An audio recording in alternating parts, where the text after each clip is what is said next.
Bueno, muy buenos días para todos. Hoy, con los sucesos que han acontecido a nuestra nación, he querido hacer este tiempo devocional de una manera pública, entendiendo que pues el mensaje del Señor tiene que ser en este momento un mensaje de consuelo, que conforte y que nos dé respuesta a muchas de las cosas que nos están sucediendo en este tiempo. Por eso quiero invitarles en esta mañana que con profundo amor, respeto y devoción nos acerquemos a la presencia del Señor, entendiendo que de Él viene su amor, su misericordia y su consuelo todos los días de nuestra vida. Padre amado, mi buen Dios, hoy nos acercamos ante ti, Señor, con muchas dudas, preguntas, inquietudes de aquellos que han vivido algo doloroso en sus vidas. Y nuestras vidas se inquietan, Señor, al ver el sufrimiento humano. Y posiblemente llegamos a preguntarnos, Señor, ¿dónde está la misericordia del Omnipotente? Pero sabemos, Señor, que es necio hacer esa reflexión. Y sabemos que hay cosas que no entendemos y por las cuales debemos trabajar y entender para que nuestra mente aprenda a enfrentar lo que está por delante. Hoy te pedimos, Señor, que abras nuestro corazón, que abras nuestro entendimiento, que no nos permitas mirar de una manera cegatona y obtusa la vida, Señor, sino de una manera, Señor, que entienda que tú eres el verdadero Dios, el eterno, el que no se le escapa ningún detalle de lo que todo el ser humano vive debajo del sol y en esta tierra. Por eso háblanos, Padre, háblanos a través de tu palabra.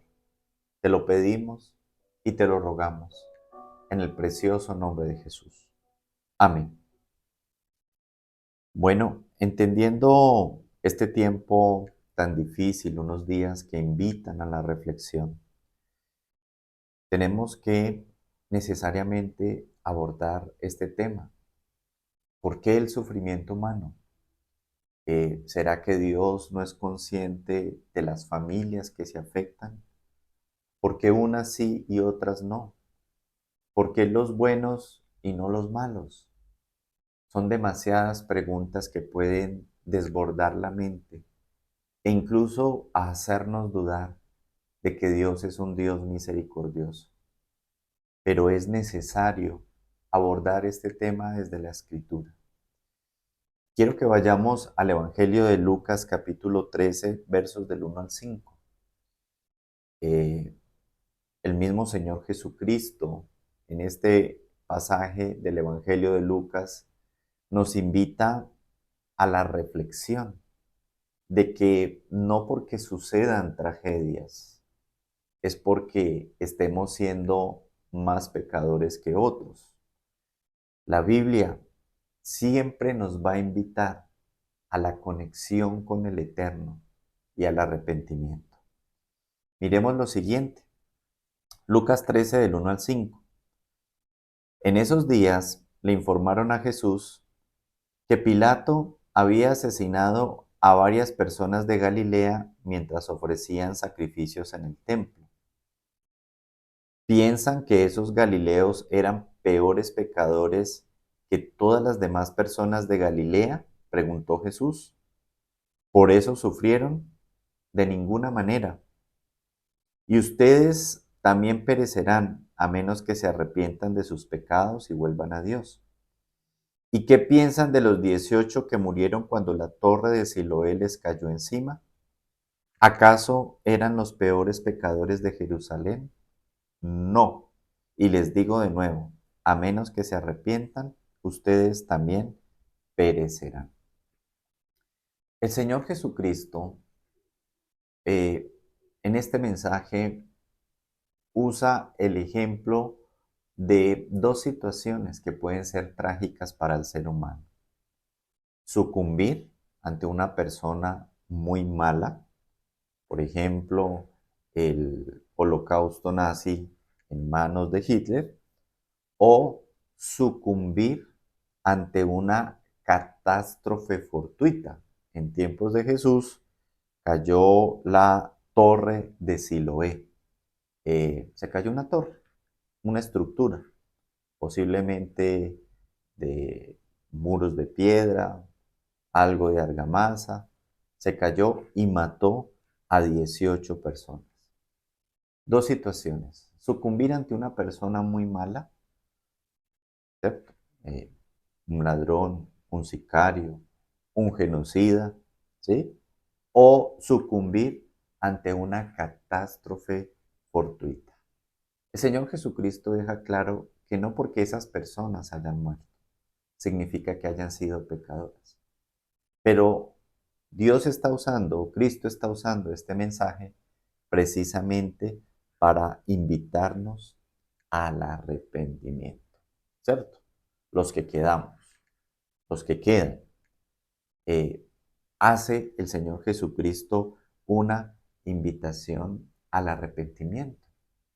La Biblia, ahorita lo vamos a leer en otros pasajes, nos deja claro que las catástrofes suceden, los hechos fortuitos suceden, eh, que en todo este proceso sí hay una diferencia entre, digamos, aquellos que padecen en tiempos complicados y aquellos que buscan al Señor.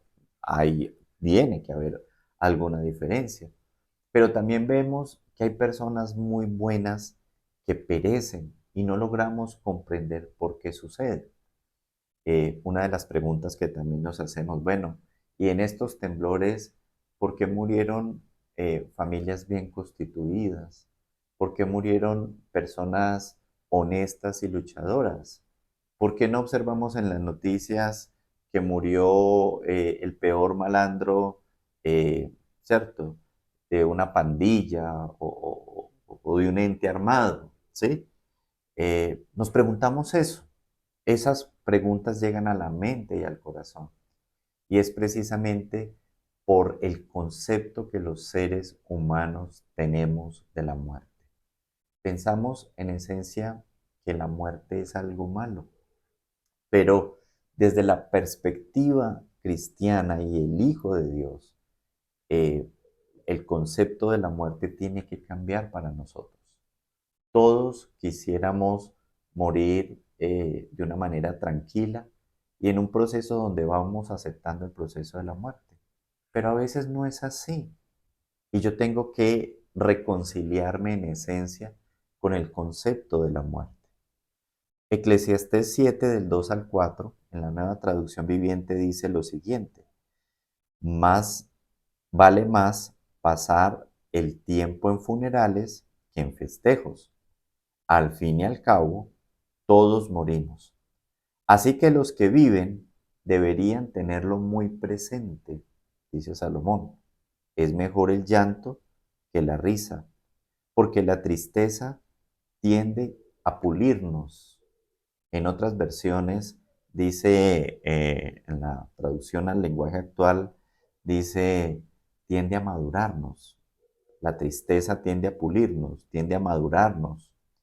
El que es sabio piensa mucho en la muerte, mientras que el necio solo piensa en divertirse.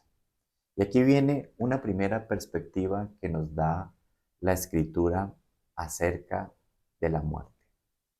Cuando usted va a un funeral, cuando usted participa de las exequias de un ser querido, eh, confronta acerca de cómo viví, cómo estoy viviendo, cómo me relacioné, si dejé deudas emocionales pendientes o no, si pedí perdón o no. Y todo esto nos confronta. Tenemos que entender que la Biblia me deja claro, al fin y al cabo, todos morimos. Así que los que viven deberían tenerlo muy presente. Es mejor el llanto que la risa, porque la tristeza tiende a pulirnos, dice Salomón.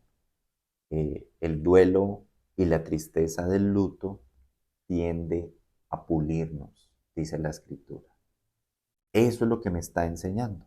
Por lo tanto, yo tengo que cambiar mi concepto de la muerte. Ya en el Nuevo Testamento, Pablo incluso es más frentero con este tema. Filipenses 1, del 21 al 25 dice lo siguiente: pues para mí vivir significa vivir para Cristo y morir es aún mejor. Pero si vivo, puedo realizar más labor fructífera para Cristo. Así que realmente no sé qué es mejor. Estoy dividido entre dos deseos. Quisiera partir y estar con Cristo, lo cual sería mucho mejor para mí. Pero por el bien de ustedes es mejor que siga viviendo. Al estar consciente de esto, estoy convencido de que seguiré con vida para continuar ayudándolos a todos ustedes a crecer y a experimentar la alegría de su fe.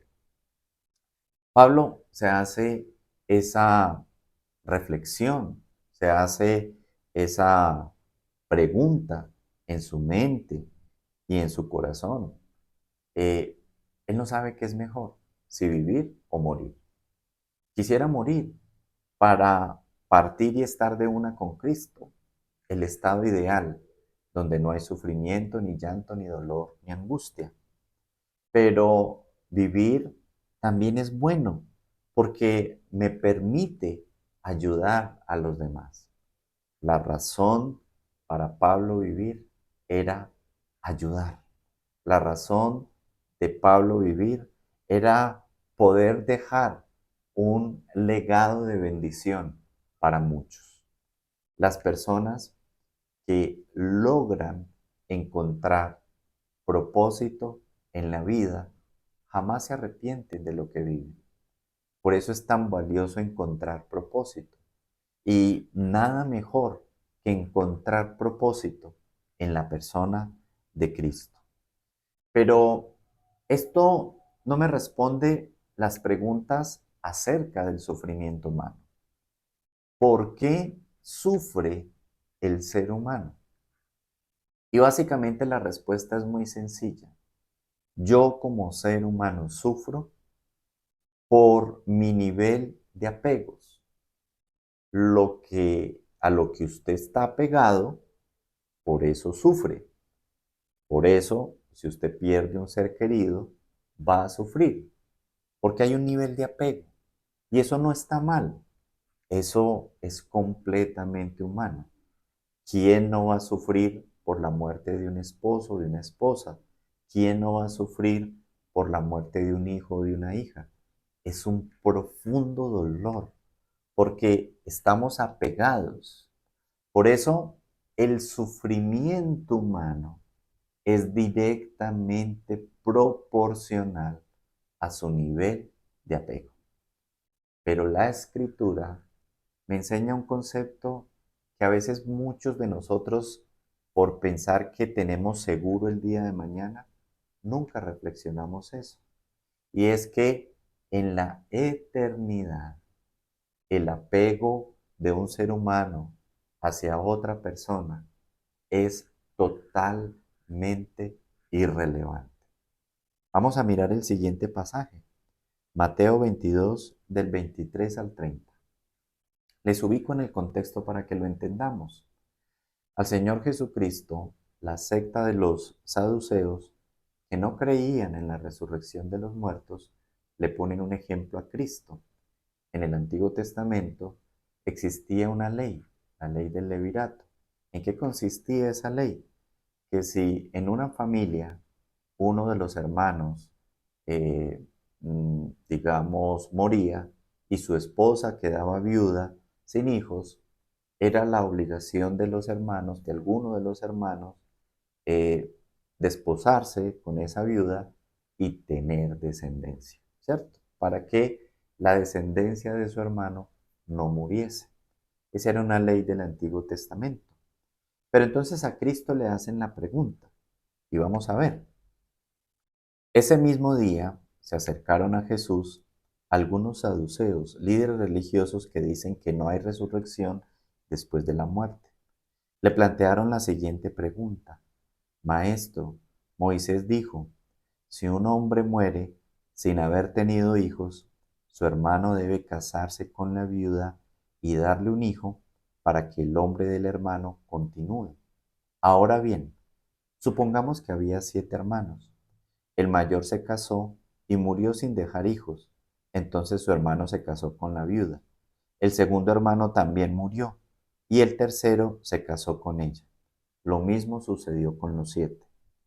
Por último, la mujer también murió. Entonces dinos, Jesús, ¿de quién será la esposa en la resurrección? Pues los 7 estuvieron casados con ella. Jesús contestó, el error de ustedes es que no conocen la Escritura y no conocen el poder de Dios. Ojo con esto. El error de ustedes es que no conocen la Escritura y que no conocen el poder de Dios.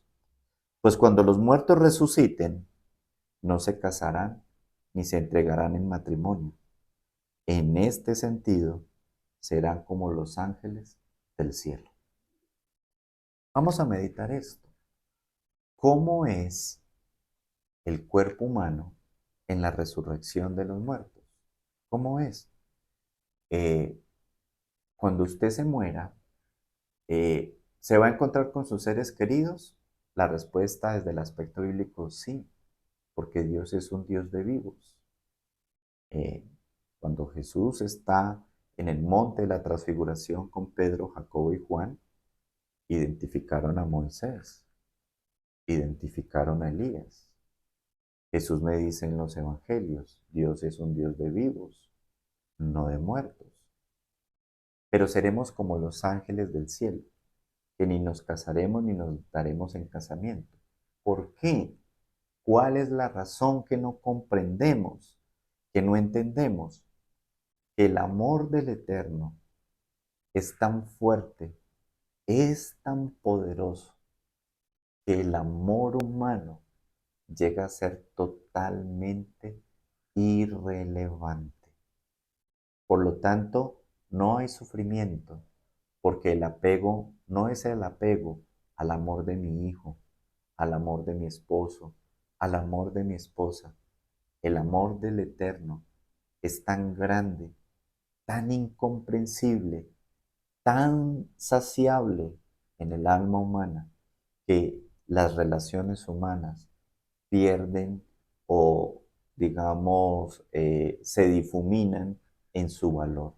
Son completamente irrelevantes.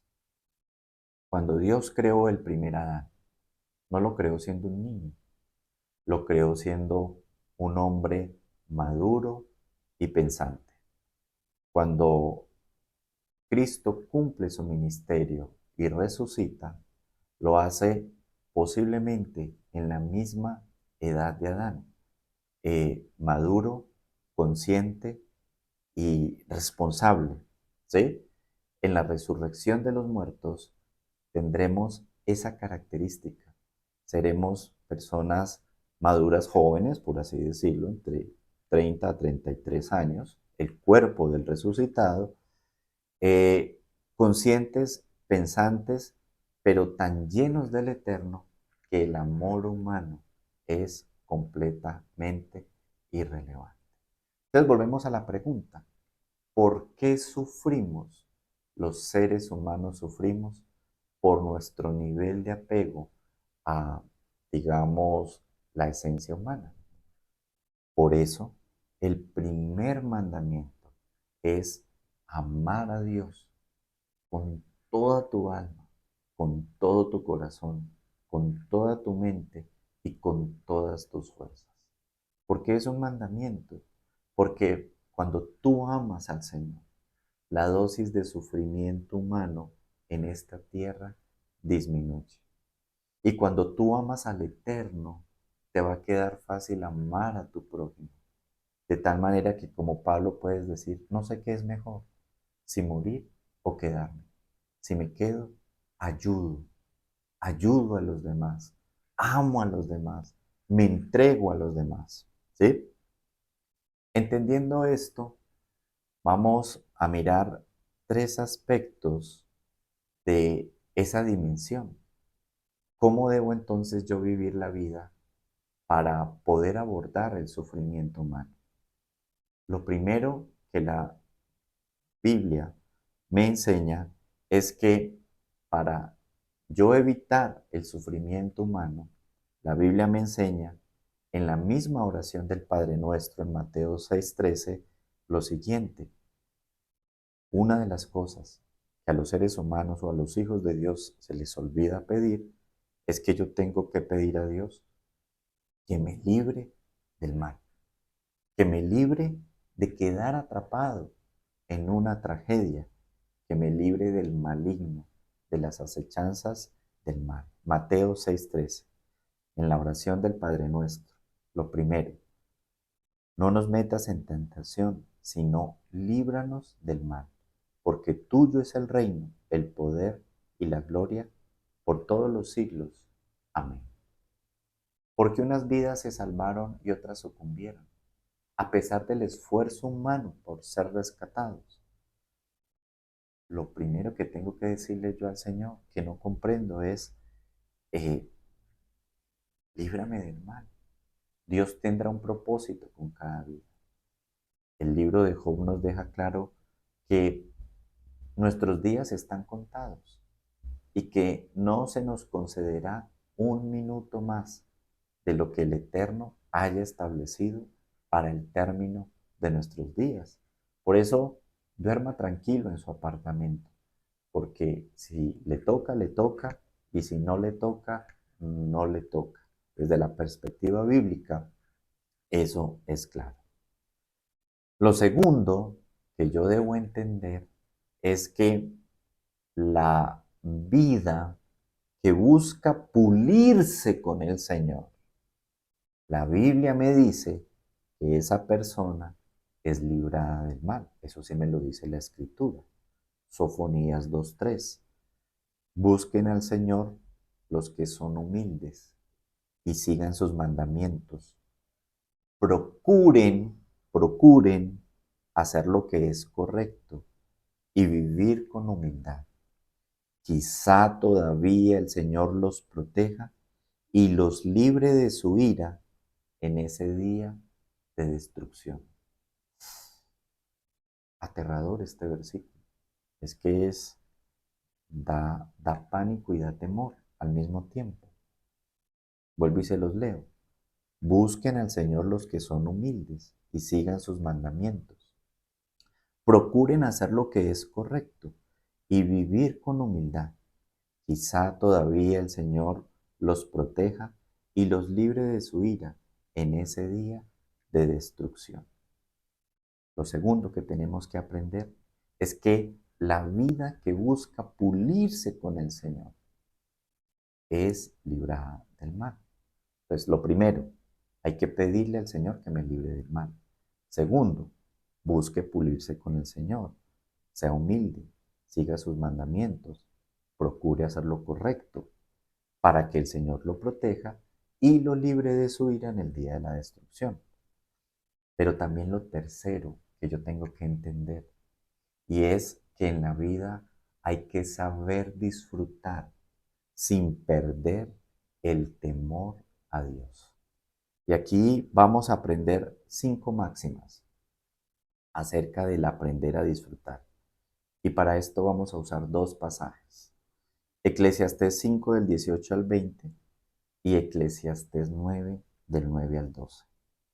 Eclesiastés 5 del 18 al 20 me dice lo siguiente: aún así, he notado al menos una cosa positiva. Es bueno que la gente coma, beba y disfrute del trabajo que hace bajo el sol durante el corto tiempo de vida que Dios le concedió y que acepte su destino. Fuerte, ¿cierto? Al menos he notado una cosa positiva, dice Salomón. Es bueno que la gente coma, beba, disfrute del trabajo que hace debajo del sol durante el corto tiempo de su vida que Dios le concedió y que acepte su destino. También es algo bueno recibir riquezas de parte de Dios y la buena salud para disfrutarlas. Disfrutar del trabajo y aceptar lo que depara la vida son verdaderos regalos de Dios. A esas personas Dios las mantiene tan ocupadas en disfrutar de la vida que no pasan tiempo rumiando el pasado. Eclesiastés 5, del 18 al 20 en la Nueva Traducción Viviente. Ahí vamos mirando cositas. Ya les voy a decir cuáles son esas 5 máximas. Vamos a este otro pasaje. Eclesiastés 9, del 9 al 12.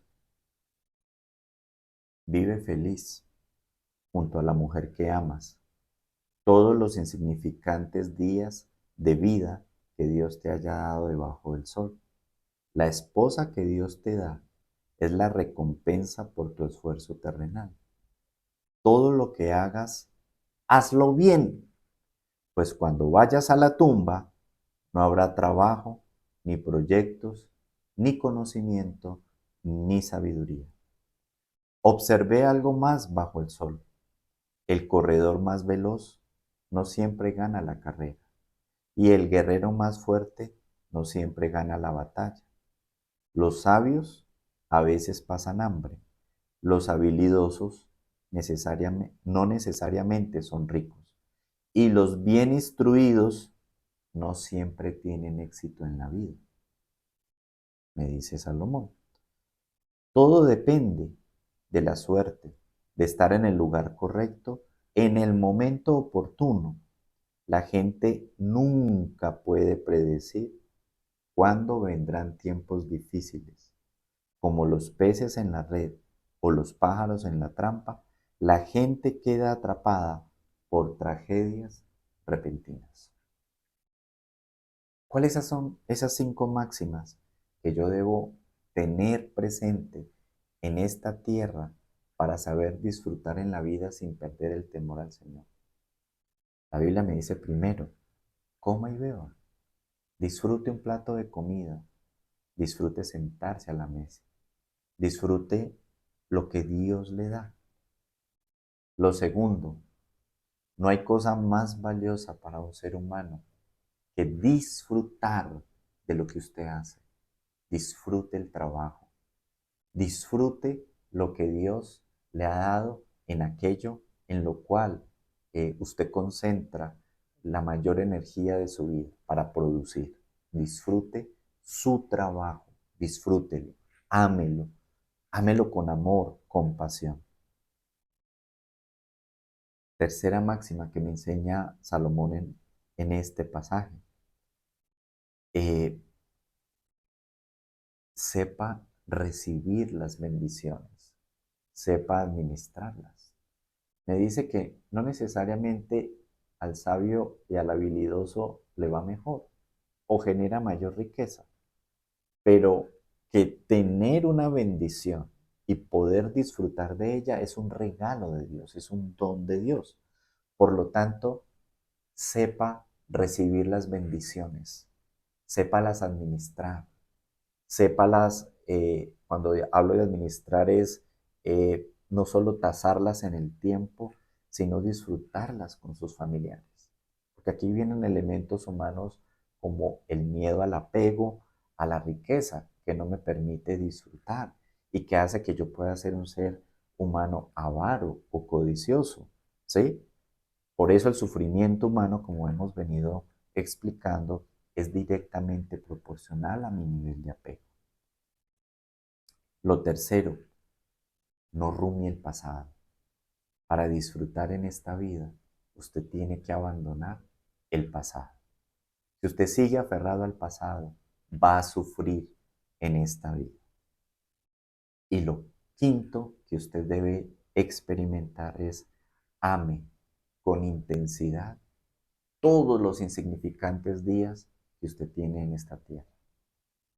El pasaje donde Salomón habla de que podemos quedar atrapados en tragedias repentinas es el pasaje también donde Salomón insta a que usted viva feliz con el amor de su vida. Le está hablando, por ejemplo, al casado. Pero aquellos que no tienen pareja, usted puede amar a sus seres queridos, puede amar la vida, puede amar su trabajo, puede amar lo que Dios le ha dado. Incluso, ¿por qué no? Amar a sus mascotas. Hay gente que ni conecta con una mata, ni con la naturaleza, ni con un perro, ni con un gato. Todo les estorba.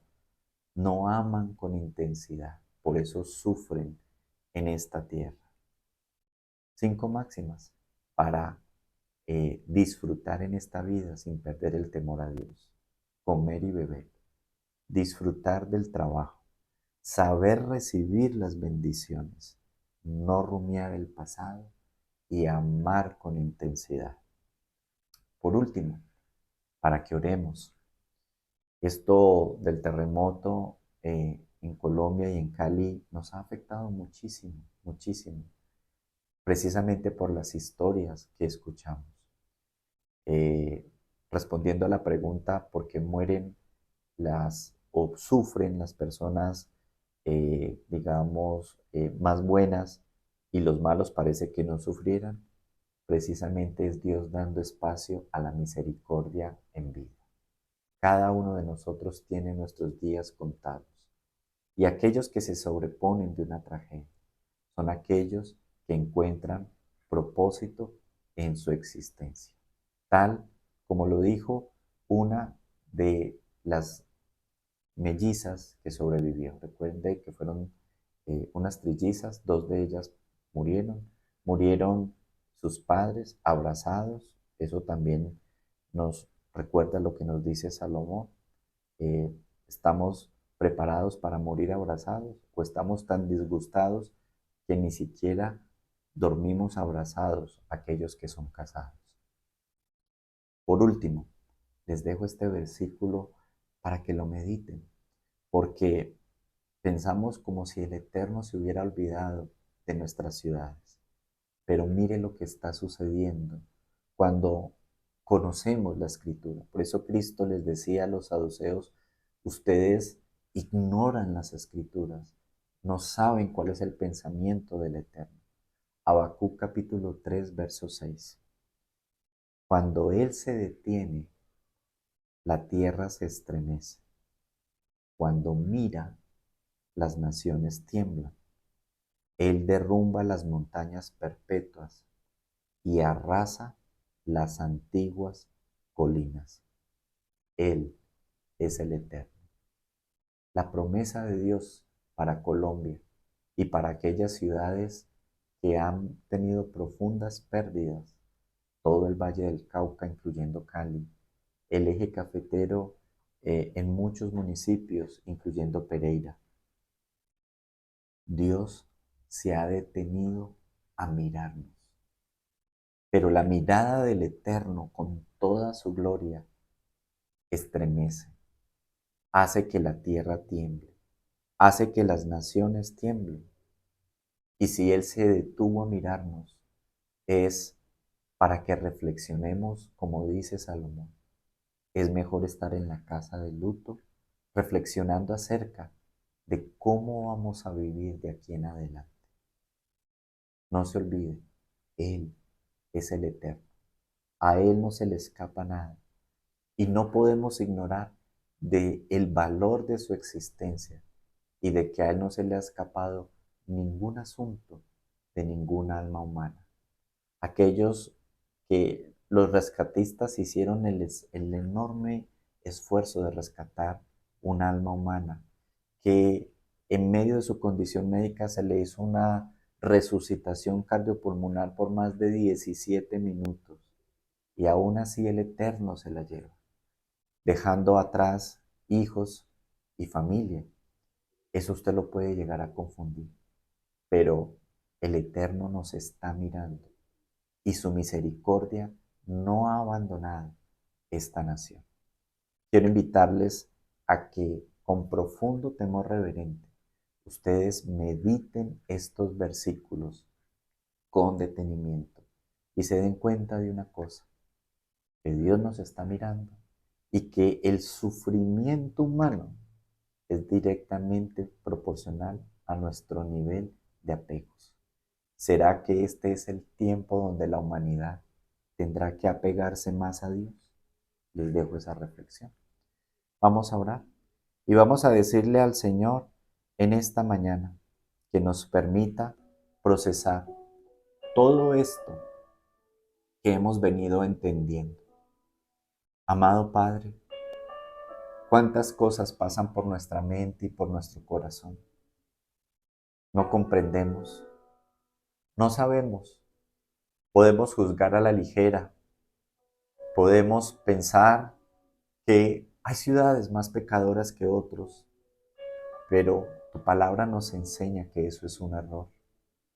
No porque Pilato haya matado a unos galileos, ni porque la torre de Siloé se hubiera desmoronado y matado mucha gente, significa que esa gente fue más pecadora.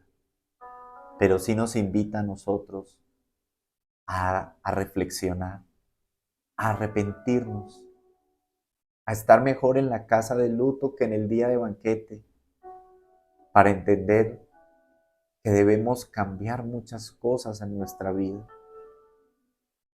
El Señor está mirando a Colombia, está haciendo un barrido en nuestra mente, en nuestro corazón y en los pensamientos que fueron sembrados en esta sociedad para dividirnos. El Señor está mirando a Colombia y posiblemente una tragedia como estas nos está haciendo entender el valor del Eterno.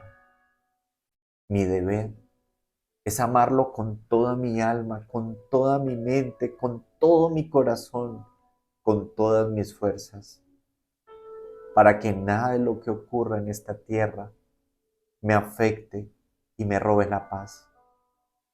Eso es duro entenderlo, pero es la esencia de su verdad. Porque cuando muramos, seremos como los ángeles del cielo. Ni nos casaremos, ni nos daremos en casamiento. El amor de mi hijo, de mi hija, el amor hacia mi mascota, el amor hacia mi esposo, hacia mi esposa, es completamente irrelevante. Porque el amor del Eterno es tan maravilloso, tan incomprensible, tan sobrenatural, que Él lo llena todo y quita todo sufrimiento humano. Por eso el Señor se está deteniendo a mirarnos y a que entendamos que Él es el Eterno, que Él lo llena todo, y que si Él se ha detenido y los montes han temblado y los montes han caído y ha habido destrucción, el Señor nos está enseñando a que lo miremos más a Él, a que miremos su presencia. Sí, podremos hablar de el comienzo del final de los tiempos. Podemos decir que es principio de dolores, pero aquel que procura vivir con humildad, hacer lo correcto, conectarse con el Eterno, esa persona, dice tu palabra, dice el profeta Sofonías, esa persona será librada del mal. Por eso hoy te pedimos una vez más, Señor, líbranos del mal, líbranos del maligno. Protege tus hijos, tu pueblo y tu casa, tal como lo dice una escritura, Señor, que haya diferencia entre el que teme tu nombre y el que no. Te lo pedimos, te lo rogamos, Señor, y te lo imploramos. Danos corazón humilde para conectarnos contigo, para que quizás seamos librados del mal en el día de tu ira, Señor, en el día de la destrucción, amado Padre. Te lo rogamos en el precioso nombre de nuestro Señor Jesucristo. Amén. Bueno, familia, Dios les bendiga rica y abundantemente.